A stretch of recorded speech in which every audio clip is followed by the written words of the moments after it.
University से PhD हैं और पार्टी सेक्टर में इसी क्षेत्र को लेकर के वो काम कर रहे हैं, वो इस कन्वेंशन के अंदर आए हैं। हम उनका तहे दिल से आभार प्रकट करते हैं। वक्ताओं की आगे पीढ़ी में डॉक्टर प्रतिपाल जी से निवेदन करूंगा कि वो आए और संक्षिप्त में अपनी बात रखें। डॉक्टर प्रतिपाल तो उसमें कोई छेद हो जाए तो क्या हो, बरसात आएगी ना। ओजोन की जो छतरी हमारे ऊपर है 25 से 30 किलोमीटर समताप मंडल में, वो नष्ट हो गई। हमारे इस जो ईंधन का प्रयोग किया है, हमने गाड़ियां चलाई हैं, एसी लगाए हैं और दूसरे ऐसे फ्लोरोकार्बन की वजह से उसको नुकसान पहुंचे है।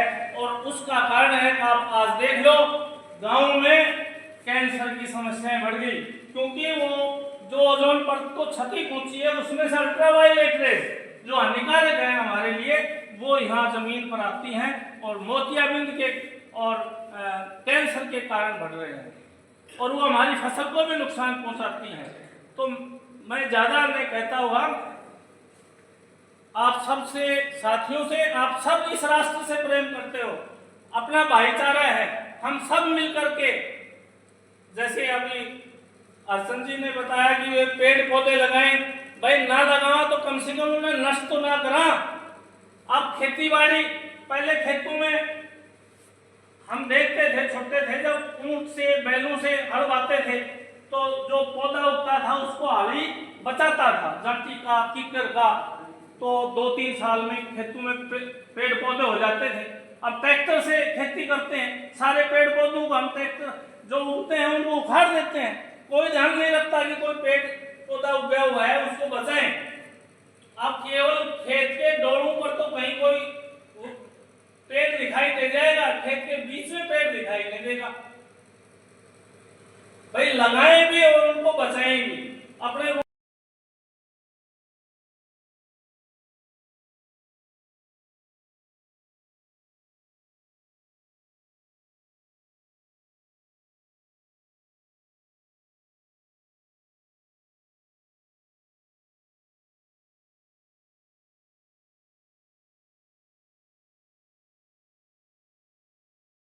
इंटरनेट से बुद्धिजीवी वर्ग के प्रतिनिधित्व करने वाले लोगों, आप सबका इस मंच पर सादर अभिनंदन है। मेरे से पूर्व बहुत लोग बोल चुके और सब एक से एक आदमी है, जैसे भाई साहब हमारे मंच संचालक, कहाँ जैसलमेर में इंदिरा गांधी नहर परियोजनाओं में काम किए हुए आदमी हैं, तो मुझे ज़्यादा बोलने की जरूरत नहीं।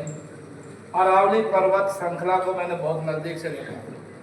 भाई मनोज पत्रकार मेरे साथी हैं, अक्सर ये मेरे साथ उदयपुर वाटी पाटन नीम का थाना जाते रहते हैं और जब हम अरावली के बीच से गुजरते हैं तो हम कई देर तक वहाँ रुकते हैं। जब हम वहाँ रुकते हैं तो हम देखते हैं न जाने कितनी भेड़ बकरियों का जीवन संग्रह है। ग्वालियर लेकर के रेवड़ उन जंगलों में चराते हैं। ऐसी ऐसी आयुर्वेदिक जड़ी बूटियां जो जीवन को बचाने का काम करती हैं, केवल मात्र हम जीभ से भी टच कर लें अरावली के अंदर पैदा होने वाली किसी भी आयुर्वेदिक जड़ी बूटी को, तो ऐसा के रोग भी ठीक हो जाते हैं। कहाँ से लाओगे अरावली के? आज ये बारिश होती है, घोषणा कर देते हैं कि मानसून आने वाला है, वो मानसून तो चल पड़ता है, लेकिन जब इन अरावली पर्वत श्रृंखलाओं से मानसून टकराता है, बादल टकराता है, तभी तो वापस हम और आप लोगों तक बारिश आ रही है। जिस दिन इसको समतल कर देंगे ये लोग, तो गुरुजी बारिश कहाँ आएगी?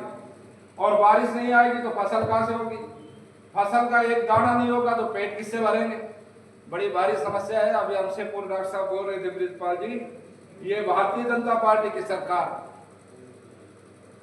बिल्कुल खुले उससे कहना चाहता हूँ, सब कुछ आज जाके देखो इन पहाड़ियों में क्या हाल है। पाटन से आगे निकल जाओ आप नीम के ठाम तक, पूरी पहाड़ियां देव होती आ रही, सिर्फ एक पत्थर ऊपर दिखाई देता है चौकी पे, बाकी नीचे से खाली, खतन वालों ने सब कुछ खोद दिया। तो ये बहुत बड़ी विचार की बात है।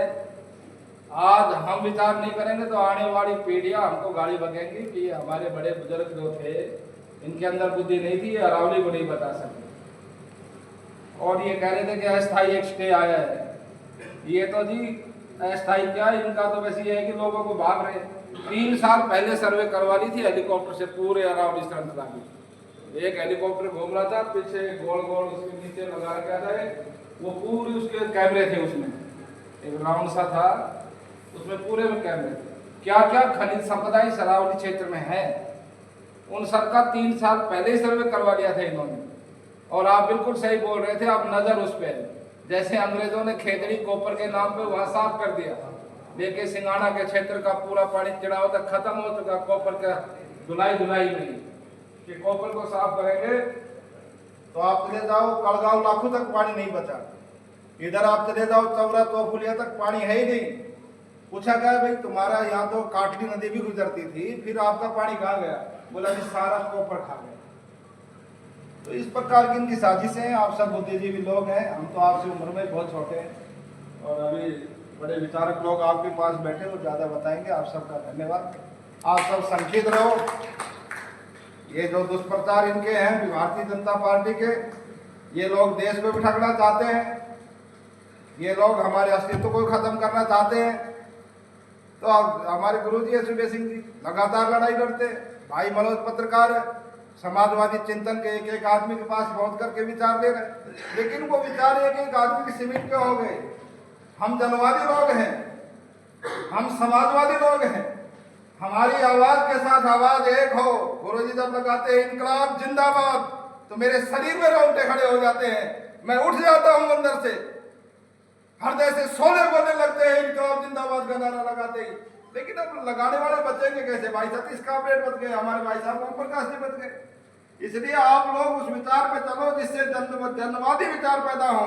हम उस विचार पे खड़े हो जाए एक साथ मिलकर के कि ये आरएसएस वाले मनुवाद की विचारधारा को ले आए। अरे महर्षि मनु का नाम तो मानवता से था, तुम पता नहीं कौन सा सिद्धांत ले आए बीच में। शूद्र को शूद्र बता रहे हो, ओबीसी को भी शूद्र बता रहे हो, वर्ण बढ़ा दिया।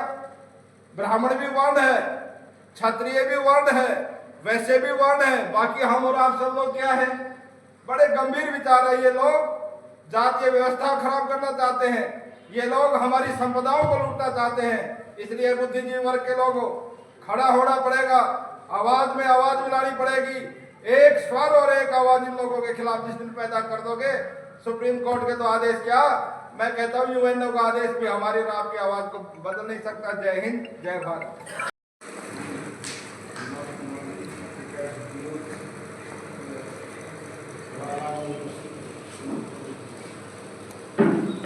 वैसे तो अरावली बचाओ आंदोलन के बारे में भी है और मैं कुछ बताने की फिर भी नहीं था, क्योंकि हाँ राहुल साहब द्वारा आगे किया है।